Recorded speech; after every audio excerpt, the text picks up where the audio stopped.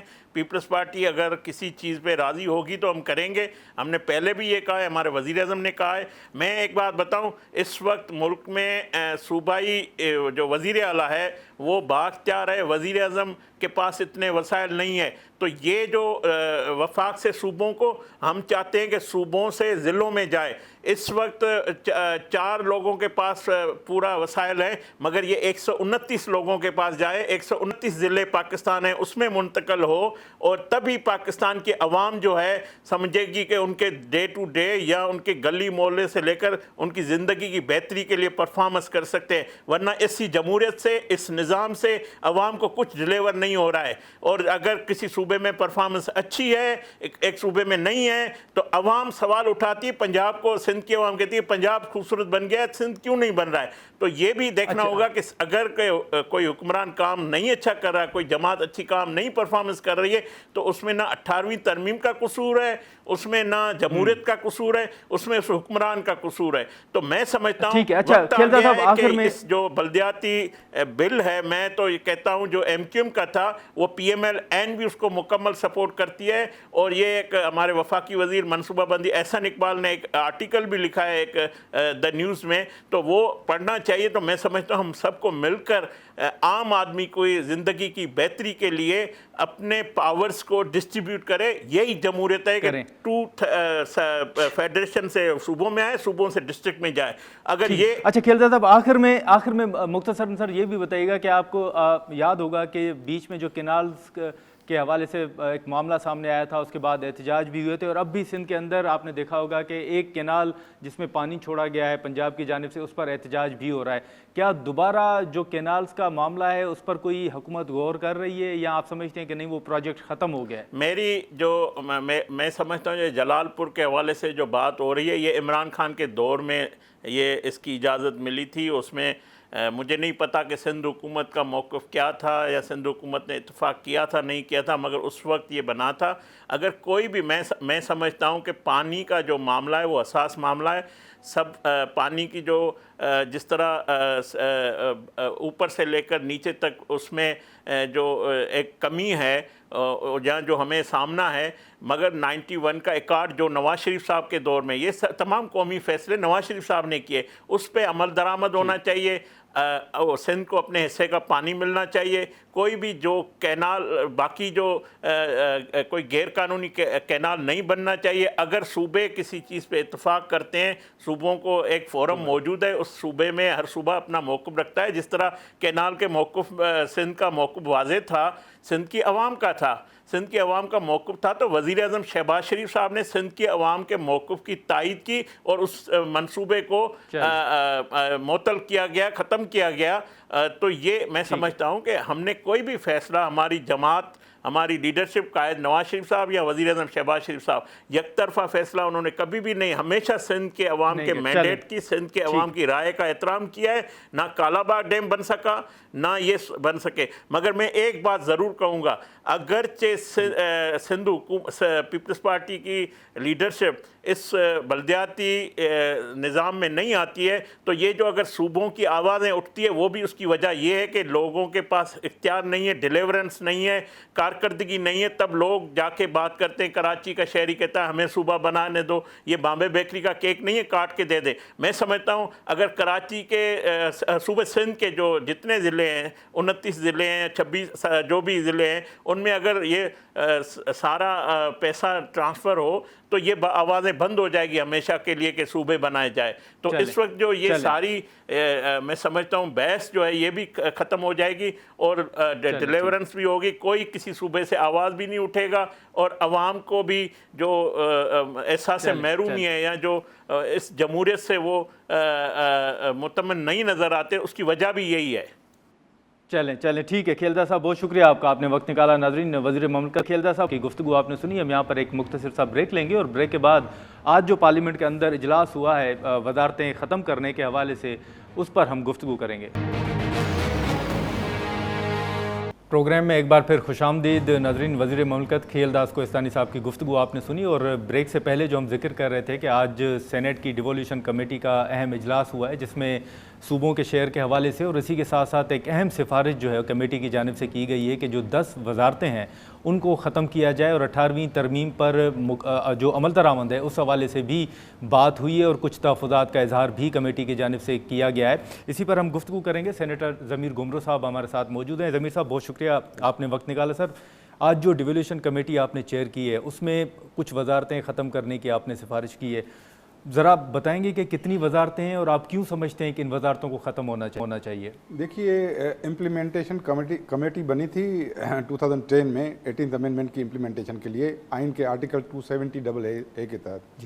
انہوں نے 3 نوٹیفیکیشن نکالے تھے. 17 منسٹریز جو تھی وہ ڈیوالو کی تھی صوبوں کو, کیونکہ یہ کانکرنٹ لسٹ کی اومیشن کے بعد. تو اس میں سے جو ہے وہ 17 منسٹریز میں سے کافی جو آرگنائزیشنس ہیں اور منسٹریز ہیں وہ دوبارہ قائم کی گئی ہیں. جیسے کہ آپ ایجوکیشن ہے, ہیلتھ ہے, نیشنل فوڈ سیکیورٹی ہے. انوائرمنٹ کی منسٹری ختم کی گئی, اس کی جگہ کلائمیٹ چینج لائی گئی. کلچر کی منسٹری ختم کی گئی, کلچر اینڈ ہیریٹیج کی بنائی گئی. اس طرح سے ہاؤسنگ بھی پروونشل سبجیکٹ ہے وہ بھی ختم نہیں کی. اسپیشل انیشیٹوز وہ بھی رکھی گئی. ای او بی آئی کو جو لیبر منسٹری تھی ختم کی گئی, اس کو رکھا گیا. ایواکو ٹرسٹ کو رکھا گیا. کلیکشن آف عشر و زکوٰۃ کو رکھا گیا. اس طرح سے کئی اور بھی ادارے ہیں جن کو جو ہے وہ امپلیمنٹیشن کمیشن کی جو رپورٹ تھی جس میں تمام پولیٹیکل پارٹیز ریپرزنٹیڈ تھی, تو اس نوٹیفیکیشن کے وائولیشن میں یا رپورٹ کی وائولیشن میں انہوں نے یہ دوبارہ جو ہے نا وہ قائم کر دیے. اور یہ ایکسپینڈیچر جو ہے اس پر بڑا فرق پڑا ہے نا, کہ فیڈرل گورنمنٹ کا ایکسپینڈیچر جو ہے ملک کا total non tax and tax revenue 20,000 ارب ہے. فیڈرل گورنمنٹ کا ایکسپینڈیچر جو ہے اراؤنڈ 19,000 بلین ہے. تو یہ جو ایکسپینڈیچر ہے نا, چلو ڈیفینس کا ایکسپینڈیچر تو ہم جسٹیفائی کر سکتے ہیں, وار لائک سچویشن ہے. باقی جو فیڈرل گورنمنٹ کا ایکسپینڈیچر ہے وہ بہت ہے. وہ اس کی وجہ سے کہ انہوں نے ان سبجیکٹس پر منسٹریز قائم کیے ہیں. دوسرے CCI کی سبجیکٹس, CCI کی جو ہے executive authority federal legislative list part 2 پر ہے, اس پر بھی 7-8 منسٹریز جو ہے وہ انہوں نے بنا لی ہیں. جیسے انڈسٹریز ہے, واٹر ریسورسز کی منسٹری ہے, پیٹرولم کی ہے. یہ CCI کے سبجیکٹ ہیں, یہ ان کے نہیں ہیں. تو وابڈا بھی رکھی ہوئی ہے. تو یہ CCI کے سبجیکٹ ہیں. ایگزیکٹو اتھارٹی ان پر CCI کی ہے, کیونکہ آئین کے آرٹیکل 97 میں فیڈرل گورنمنٹ کی executive authority subject to the constitution.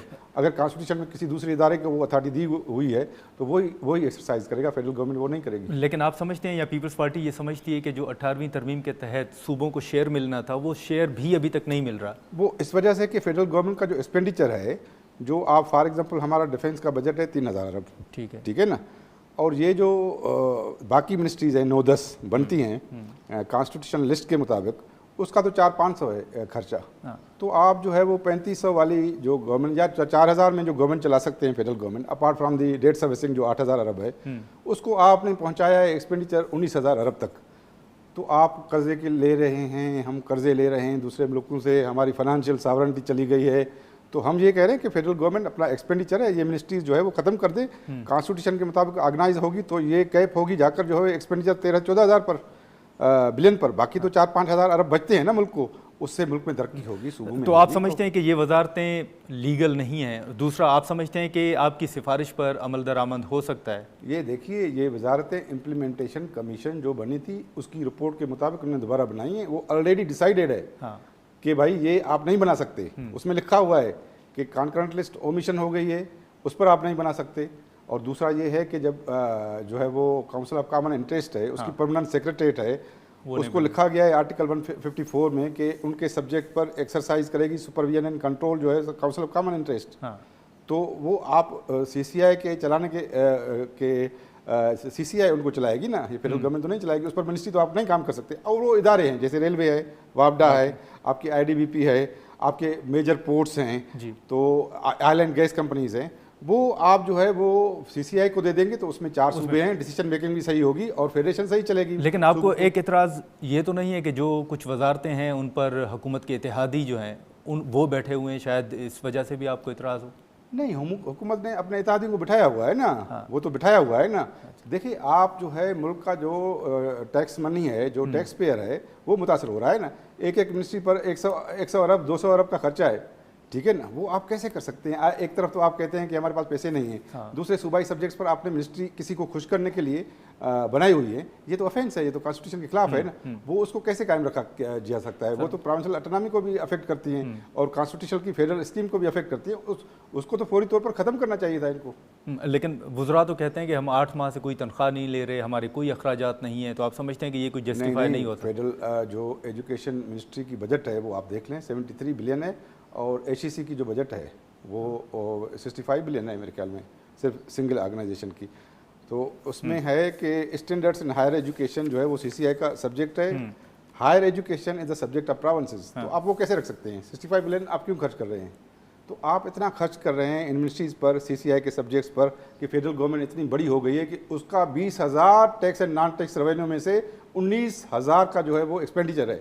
How you can afford such expenditure? جب تک ہم ایکسپینڈیچر کم نہیں کریں گے، ٹھیک ہے، تب تک جو ہے وہ ہماری مشکلات میں، عوام کی مشکلات میں آسانی نہیں ہوگی. کیونکہ ہم تو عوام کے لیے کام کرتے ہیں نا بھائی. عوام کے لیے اسپیس ہی نہیں ہے. آپ روز مہنگائی بڑھاتے ہیں، آپ اپنا ایکسپینڈیچر کم نہیں کر رہے ہیں، آپ نے ڈبل منسٹری کیوں رکھی ہوئی ہیں؟ ناظرین، یہاں پر ایک مختصر سا بریک لیتے ہیں اور بریک کے بعد گفتگو کو مزید آگے بڑھاتے ہیں.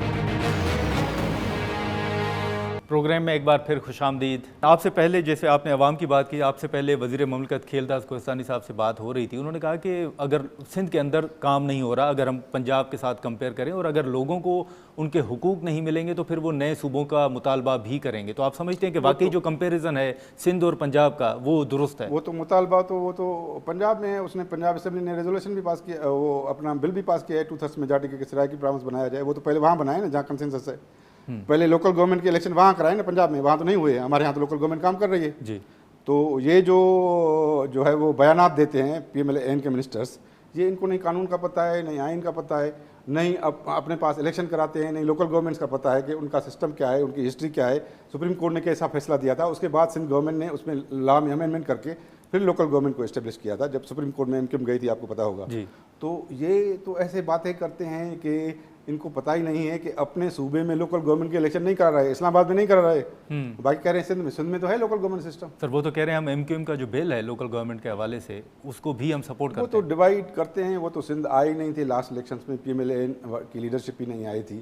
وہ تو ڈیوائڈ اینڈ رول کرتے ہیں سندھ میں، ان کو یوز کرتے ہیں. غیر قانونی منسٹریز دی ہوئی ہیں تو اس کو ہم نے آج ختم کرنے کا اعلان کر دیا ہے کہ آپ نہیں رکھ سکتے. تو آپ سمجھتے ہیں جیسے میں نے پہلے پوچھا کہ سفارش پر عمل درآمد باؤنڈ ہے حکومت؟ یہ ڈیسائیڈڈ ہے. امپلیمنٹیشن کمیشن نے اس کی رپورٹ ہے، اس کے نوٹیفیکیشن نکلے ہوئے ہیں پہلے ہی. ریکریٹ کرنا یہ کانسٹیٹیوشن وائلیشن ہے. آپ کیسے کر سکتے ہیں؟ لیکن ضمیر صاحب، یہ گلگت بلتستان کے الیکشن کے بعد اگر اب کشمیر کے اندر الیکشن ہونے جا رہے ہیں، ہم نے دیکھا ہے کہ اب آپ اتحادی ہیں وفاقی حکومت کے، لیکن آپ کہہ رہے ہیں کہ جو نون لیگ کی حکومت ہے وہ فارم 47 پر بنی ہے. تو یہ سیاسی بیانات ہیں یا آپ بھی پی ٹی آئی کے نیریٹو کو انڈورس کر رہے ہیں؟ جیسے ہم کسی کی نیریشن کو انڈورس نہیں کر رہے. یہ تو حقیقت ہے کہ مسلم لیگ این جو ہے وہ 1990 سے یا 85 سے فیئر اینڈ فری الیکشن کے تھرو نہیں آئی. 90 والی الیکشن دھاندلی تھی. آپ نے 97 والا الیکشن دیکھا ہوگا، ٹھیک ہے نا. آپ نے 2013 کا آر او الیکشن دیکھا، ٹھیک ہے. آپ نے پھر ان الیکشنز پر بھی جو ہے کوسچن نواز لیگ پر اٹھے نا. تو یہ تو ہسٹری ہے ان کی کہ یہ تھرو جو ہے فری الیکشنز آتے ہی نہیں. یہ تو ہسٹری ہے، یہ آج کی بات تھوڑی ہے.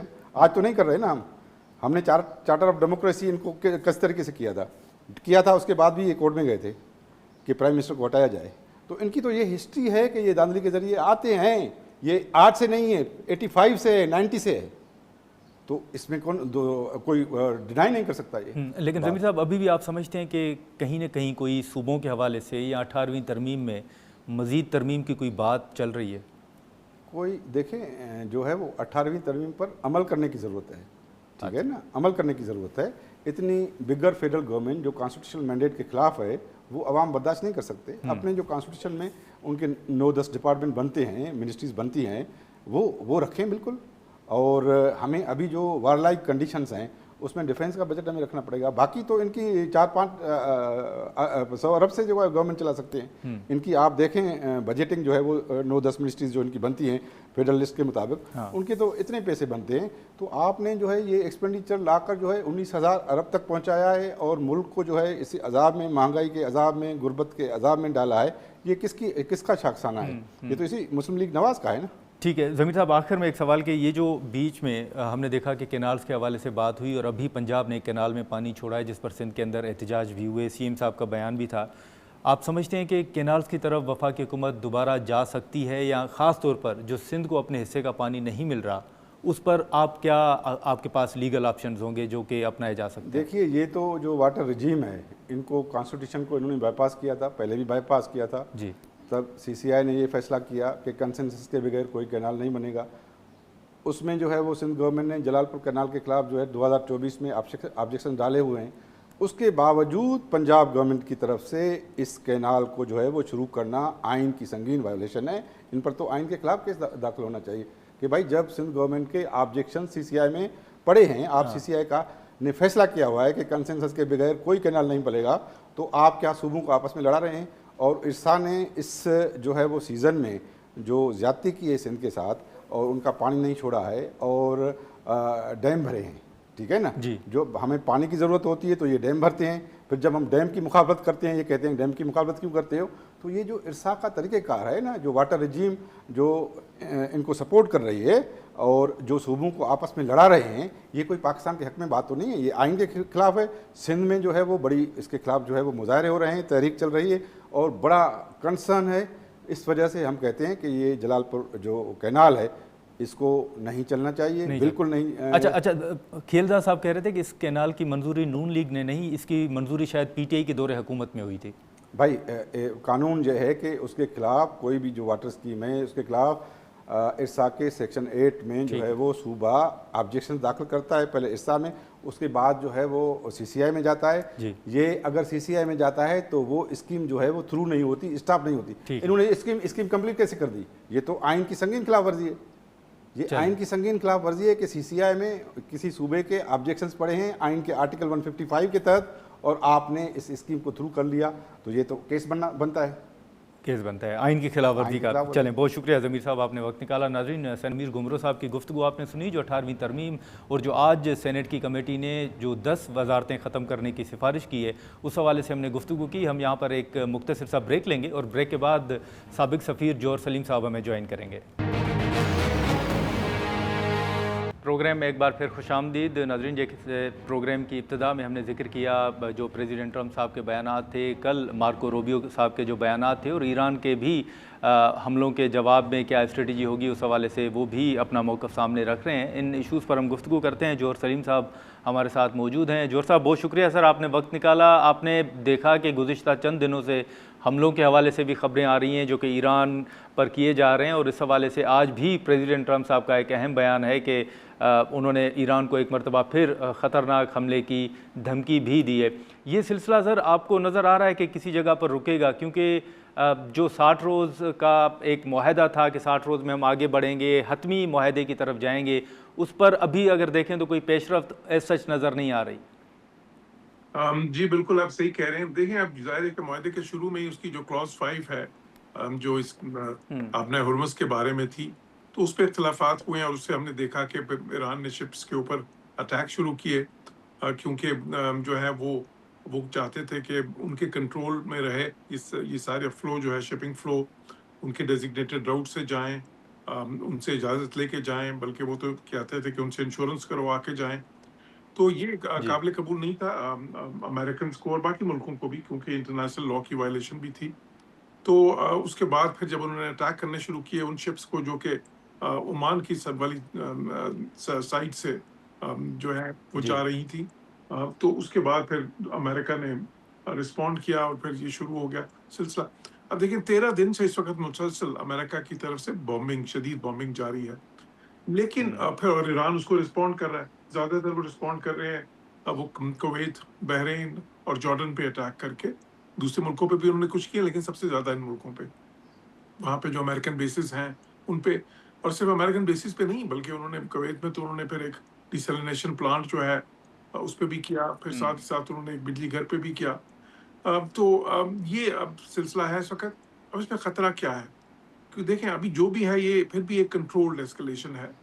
یہ بالکل ایک وہ نہیں ہے کہ انکنٹرولڈ ایسکلیشن ہے کہ جس میں دونوں سائڈز نو ہولڈز بارڈ بالکل ہی ایک دوسرے پہ میسو جو ہے نا بامبنگ یا اسٹرائکس کر رہی ہیں.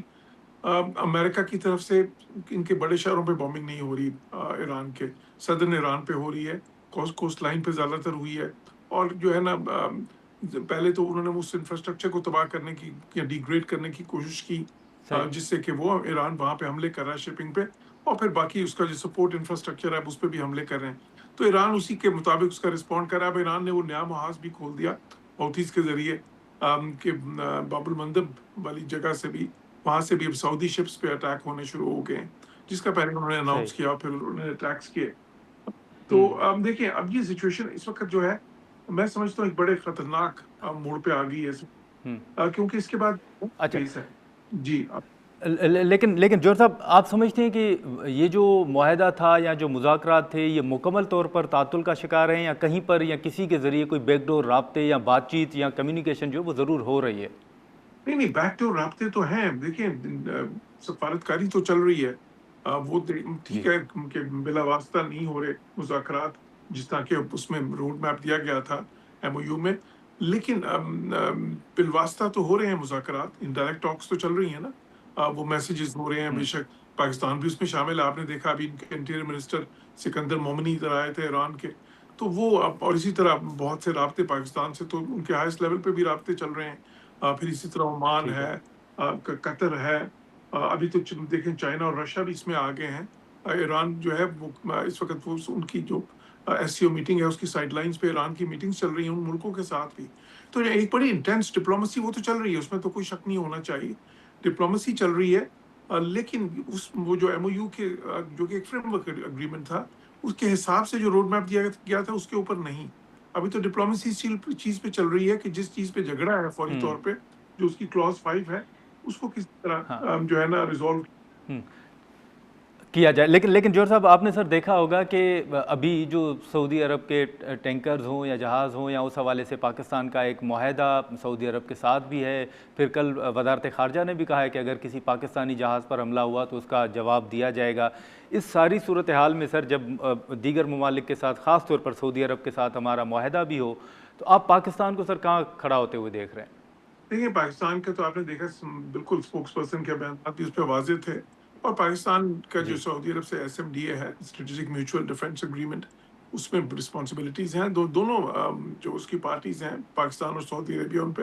اور پاکستان باشگاف الفاظ میں یہ کہہ چکا ہے کہ پاکستان اس معاہدے پہ عمل کرے گا جب بھی وقت آئے گا. اور یہ چیز ایران کو بھی یہ میسج دیے گئے ہیں اور بالکل ٹاپ لیول پہ دیے گئے ہیں. تو اس میں تو کوئی ابہام نہیں ہے کہ پاکستان کی اس پہ پوزیشن کیا ہے. لیکن ساتھ ہی ساتھ دیکھیں کہ وہ پاکستان میڈیٹر بھی ہے اس وقت، پاکستان ایک بہت اہم انٹرمیڈیری بھی ہے. تو پاکستان کا وہ جو رول ہے اور اس میں بہت اہم ہے کیونکہ ایران کو بھی بہت اعتماد ہے پاکستان کو، سعودی کو بھی بہت اعتماد ہے، باقی گلف کنٹریز کو بھی اور امریکہ کو بھی. تو ایک یونیک پوزیشن ہے. اور پھر اوپر سے چائنا جو کہ میں سمجھتا ہوں بہت اہم پلیئر ہے اس میں، اس لیے کہ چائنا کو دنیا میں سب سے زیادہ لیوریج ہے ایران کے اوپر. وہ لیوریج اس لیے ہے کہ 90% تیل وہ ایران سے خریدتے ہیں ان کا، اور ساتھ ہی ساتھ وہ ایران کی جو ڈیفینس انڈسٹری ہے اس کی بھی بہت ساری جو چیزیں ہیں فنش پروڈکٹس نہیں لیکن جس سے وہ بنتی ہے الیکٹرانکس یا میٹل الائز جو ہے نا یہ ڈیوائسز جو ہے وہ ادھر سے ہی آتی ہیں فیولز تک. تو چائنا بھی سپورٹ کر رہا ہے پاکستان کو. تو اس لیے دیکھیں پاکستان نے وہ ساری جو ڈپلومیسی، اور دیکھیں میں نے یہ کہا تھا جب یہ ایم او یو سائن ہوا تھا میں نے اس وقت کہا تھا کہ یہ آگے میں کوئی اسموتھ سیلنگ نہیں، میں بہت ہی مشکل وقت دیکھ رہا ہوں جس میں کہ یہ لگے گا کہ یہ سارا پروسیس ہی بالکل جو ہے نا ملیالم ہو گیا ہے اور پھر وہاں سے ریسکیو کرنا پڑے گا. تو اب یہ ہوا یہ کہ اس طرح کی سچویشن آغاز میں ہی آ گئی ہے، بٹ اس کو ریسکیو تو کرنا پڑے گا. اگر نہیں کرتے تو الٹرنیٹیو کیا ہے؟ الٹرنیٹیو تو بہت خطرناک ہے. اگر یہ جو ہے یہ اسپائرل اسکیلیشن جو اس وقت ہے اگر یہ ایک نوچ اوپر جاتی ہے تو وہ تو جس طرح امریکہ کہہ چکا ہے کہ اب اگر آپ نے شپس پہ اٹیک کیا تو ہر شپ کے پہ اٹیک جو ہوگا اس کے بدلے میں ہم آپ کا ایک بجلی گھر یا ایک برج یا ایک ڈیسلینیشن پلانٹ تباہ کریں گے. اور اگر وہ ایسا کرتے ہیں تو پھر دیکھیں ایران تو رسپونڈ کرے گا، وہ گلف کنٹریز میں کرے گا. اور گلف کنٹریز بہت ہی ولنریبل ہیں